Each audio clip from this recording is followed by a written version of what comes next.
remember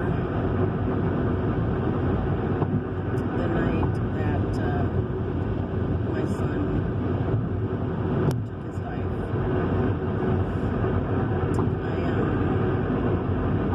I just got off the phone with my daughter, and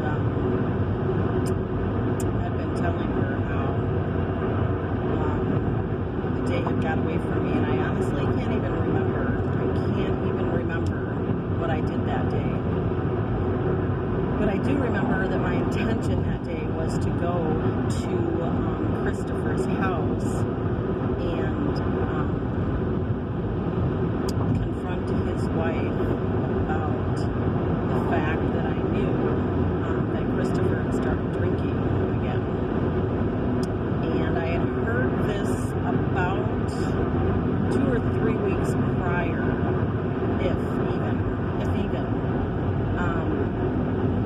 But at the time, I didn't want to address that situation because his grandfather was sick and dying from cancer. He was under hospice care.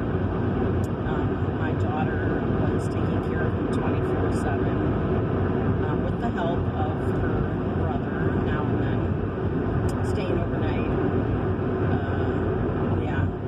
So I had heard about Christopher and the fact that he had started drinking, which I was, of course, extremely upset about because I knew that anyone who's an addict, whether alcohol was a problem for you or not, which really it never was for Christopher, that I know of. He never, got like really violent or mean or anything like that. But anyway, I found out he had been drinking, and I was going to confront her about it, and with the hopes that Christopher would be home when I did this. I was going to confront her because that's his wife, and as far as I'm concerned, that as his wife, her duty is to do whatever is best for her husband and their marriage, which definitely did not include drinking around him or having alcohol around him. And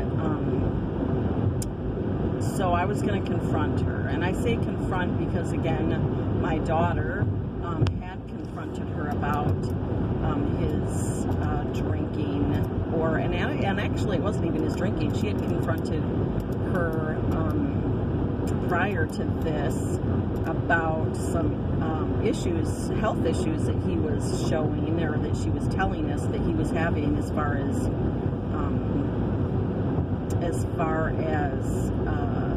him not sleeping well, and being very tired. And so Krista had confronted her and her mother about it. I will let her tell you that story in her own words. But a long story short with that situation is that the whole conversation got turned around to where Krista had been accused of saying my son was doing drugs again. And when Christopher got word of that, he called her, and it caused a fight, which was absolutely not the case. So in an effort to not have that situation occur again, I was going to go over there and confront her that I had been made aware of this situation and find out what the plan was to change this, because I knew there was nothing but a bad ending for it, one way or another. Of course, I had no idea that the ending that would have occurred. So, anyway, but I didn't make it there. I don't know what I did, but I had just told Krista that, my day got away and I didn't get there to talk to her, but that my intention was to go there on Wednesday, which was the next day, and confront her, find out what the plan was going to be, because it had to change. But, I hung up the phone with Krista. Not even 5 minutes later, I got a phone call from Desiree. She was quite frantic in saying that my son had been calling her or messaging her all day. So, I guess my first question was, why did she wait until 10 o'clock at night to call me? I guess that's when she got very worried. She said that he had been sending some really weird messages all day, and she was concerned about him. She thought that he was over at their meaning Christopher and Krista's trailer at Willow Run in Elkhorn that their grandfather had given to the two of them prior to his passing. That she thought that he had been there, and she was going to go over there to see and check on him because of these strange messages, and that a gun was missing out of the safe. This was the first time that I heard of guns. My son never owned a gun in his life. So yes, I was extremely concerned, and when I said to her, "What guns? What are you talking about?" She said his grandfather's guns that he had removed from his grandfather's house only a few weeks prior. So, anyway, I said, I'm on my way. I jumped in the car and I was headed to Willow Run. This drive that I'm making right now, that very same day, is difficult for me. It's always been difficult for me. I'm headed over there to go swimming with the kids today because of estate issues, and again, another whole video series on selfishness and greed I could do, but I won't. I came this way to head over there that day.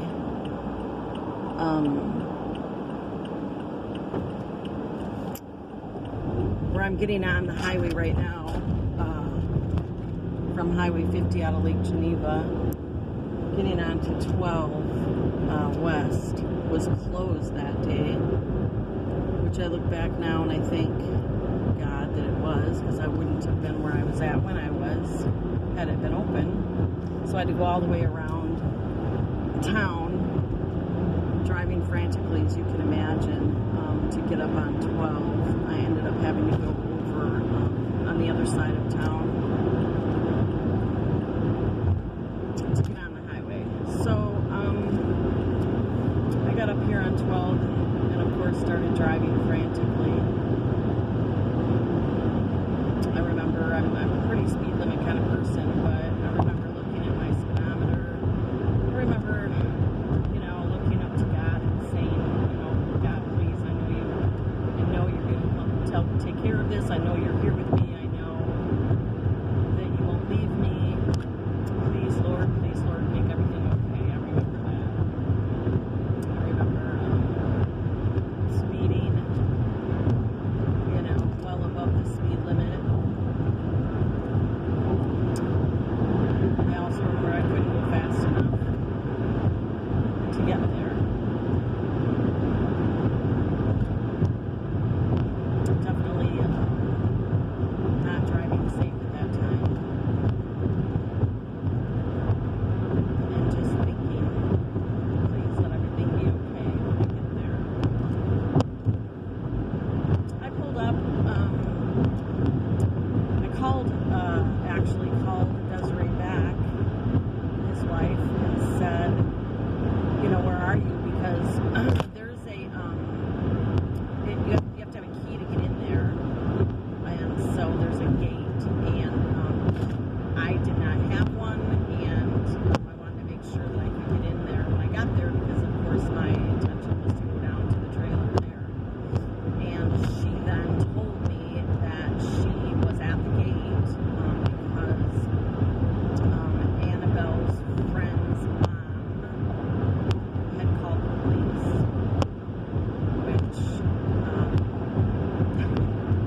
So she said the police had arrived. They were going down to the trailer to do the welfare check on my son.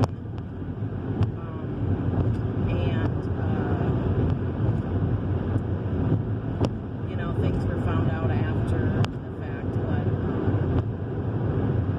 that she was at the gate. The police told her to stay there and to let any other police officers in when they show up. You have to understand that the day before there was a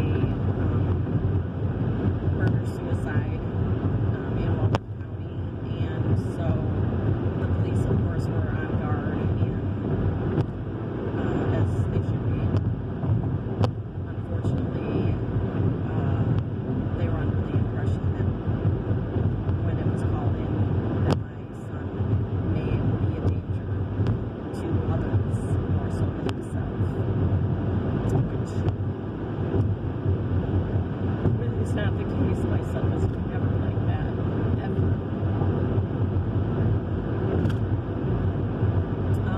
The last time my son went to jail, it was for defending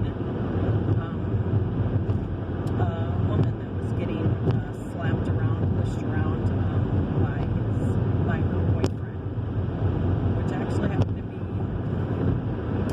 someone in her family. But anyway, that's another story. But so she said she was at the gate, and I said okay.